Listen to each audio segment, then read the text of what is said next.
रुक करते हैं और विश्व मोहन को अपने साथ जोड़ लेते हैं ताकि वो आपको कमोडिटीज का इस समय अपडेट दे पाएं। विश्व मोहन।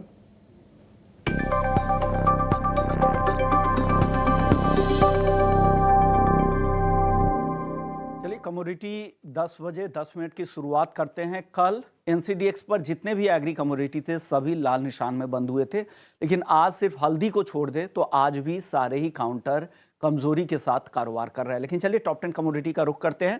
शुरुआत जीरे के साथ होगी, जहां पर आज भी गिरावट है। लगातार दूसरे दिन ये नरमी है। ठीक ठाक खरीदारी के बाद अब फिर से दबाव दिख रहा है। अब ये भाव 26,000 के नीचे आ चुका है, 25,800 तक अब फिसल चुका है। धनिया की अगर बात करें तो यहाँ पर सीमित दायरे में आज भी है, हल्की नरमी है, जो बायसनेस है नीचे की तरफ है। 6,900 के नीचे धनिया में कारोबार हो रहा है, लेकिन हल्दी में हल्की तेजी दिख रही है और आज 13,500 के आसपास ये वायदा पहुंच चुका है। ग्वारसीड ग्वारगम आज भी नरमी है, आज करीब करीब 1-1% की गिरावट ग्वारगम में भी और ग्वारसीड में भी दिख रही है। 10,400 के नीचे ग्वारगम है, ग्वारसीड 5,300 रुपए के करीब आ चुका है। कैस्टर की बात करें तो यहाँ पर भी डिमांड कमजोर है और उसका असर यहाँ पर दिख रहा है। 6100 रुपए के आसपास कैस्टर सीड का सितंबर का वायदा ट्रेड कर रहा है। वहीं क्रूड सनफ्लावर ऑयल की अगर बात करें तो यहाँ पर भी अब मुनाफा वसूली दिख रही है। ठीक ठाक तेजी आने के बाद अब ये 940 रुपए के नीचे आ चुका है। कपास और कपास खली कल नरमी दिखी थी। अप्रैल वायदा कपास का 1625 के आसपास है, हल्की गिरावट, लेकिन कपास खली में गिरावट ज्यादा थी। कल 2% तक दाम टूट गए थे, आज भी 1% की गिरावट दिख रही है। अब भाव 3600 के नीचे आ चुका है, क्योंकि कपास खली में तेजी भी काफी ज्यादा आई थी, इसलिए यहाँ पर कपास खली है वहां पर गिरावट ज्यादा है। आखिरी काउंटर है कॉटन का वाशवेल। हाल में ट्रेडिंग की शुरुआत हुई है, इसी हफ्ते ट्रेडिंग की शुरुआत हुई है। ये 965 रुपए के आसपास है, दायरे में यहाँ पर कारोबार हो रहा है। चलिए अब चलते हैं अपने मेहमान के पास। भाविक पटेल है हमारे साथ ट्रेडबुल सिक्योरिटीज से। भाविक, सबसे पहले हल्दी में बताइए, काफी उतार चढ़ाव दिख रहा है। भाविक, क्या लग रहा है आगे की चाल कैसी दिख रही है हल्दी की? ठीक है, हल्दी की बात करें तो पहले भी हमें लगा बाकी थी, आई थिंक 12,400 12,000 का जो लेवल है अच्छा खासा सपोर्ट है। बट क्योंकि अभी फिलहाल मंडी में डिमांड नहीं है तो उसकी वजह से प्राइसेस में जो रिकवरी आ रही है काफी वीक हो रही है। तो आई थिंक एक प्ले आउट कर सकते हैं कि जहाँ पे जब भी नीचे के जोन 12,500 से 12,600 के करीब आता है तो एक बार बाय कर सकते हैं। और ऊपर भी हमने देखा कि 14,000 के ऊपर सस्टेन नहीं कर पा रहा है, तो अगर 14,000 के करीब आता है तो एक बार शॉर्ट कर सकते हैं। फिलहाल अभी 14,000 के करीब है, तो मुझे लग रहा है कि आज भी थोड़ी बहुत जो वीकनेस है वो कंटिन्यू रह सकती है। तो 14,200 के स्टॉप लॉस से शॉर्ट कर सकते हैं। नीचे का टारगेट आज के दिन रख सकते हैं 13,000 का। आज के दिन आ सकता है। धनिया और जीरे, इन दोनों पर बताइए। जीरा आज काफी कमजोर फिर से दिख रहा है, क्या होगा अब?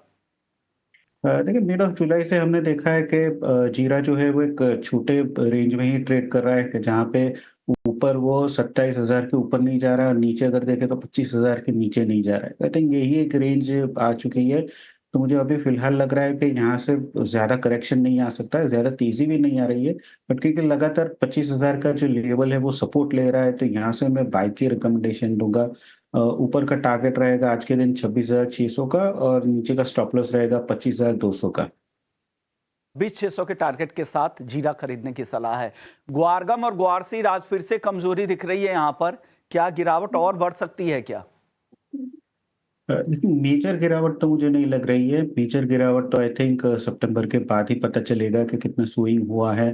फिलहाल अगर आंकड़े देखें तो थोड़ा बहुत पॉजिटिव है, बट इसमें अभी भी डिमांड जो है वो ही काफी कंसर्न्स है, उसकी वजह से तेजी नहीं दिख रही है। और ये भी हमने काफी टाइम से देखा है कि 5200 से 5600 का जो रेंज है वही बना हुआ है। अभी रेंज और छोटा हो गया है, 52 से 5400 का ही हो गया है। क्योंकि ये मिड ऑफ द रेंज है, तो मुझे लग रहा है कि एक बार यहाँ से थोड़ा बहुत लॉन्ग कर सकते हैं 5400 के टारगेट के लिए। और आज के दिन का स्टॉप लॉस रख सकते हैं 5260 का। 5260 का स्टॉप लॉस और 5400 के टारगेट के लिए खरीदारी ग्वारसीड करने की सलाह है। कपास खली काफी तेजी के बाद अब थोड़ी मुनाफा वसूली दिख रही है। आगे की चाल कैसी दिख रही है कपास खली की और कपास की? देखिए, आज आगे की चाल अभी भी मुझे लग रहा है थोड़ी स्ट्रांग है, बट क्योंकि काफ़ी हमने तेज़ी देखने को मिली है सितंबर कॉन्ट्रैक्ट में, तो अभी मुझे लग रहा है कि यहाँ से थोड़ा बहुत नफ़ा वसूली कर सकते हैं और जो नई लॉन्ग पोजीशन है वो भी नहीं क्रिएट कर सकते हैं, क्योंकि यहाँ से जो रिस्क रिवॉर्ड है वो काफ़ी अनफेवरेबल है लॉन्ग पोजीशन के लिए, तो मैं थोड़ा वेट करूँगा करेक्शन के लिए। दिसंबर कॉन्ट्रैक्ट जो है वो मुझे लग रहा है कि वो अगर थोड़ा भी नीचे आता है 2930 के करीब, तो एक बार अभी भी बाय कर सकते हैं 3000 के टारगेट के लिए, और स्टॉप लॉस रख सकते हैं 2900 का। सितंबर कॉन्ट्रैक्ट अभी भी मैं अवॉइड करूँगा। दिसंबर कॉन्ट्रैक्ट जो है वो थोड़ा करेक्शन आता है तो मैं बाय के रिकमेंड करूँगा। चलिए अब बात करते हैं नॉन एग्री में कच्चे तेल की, जहां पर गिरावट बढ़ गई है, 9 महीने के निचले स्तर पर आ चुका है। क्या करना चाहिए? ये मौका है या अभी और गिरावट आपको दिख रही है यहाँ पर?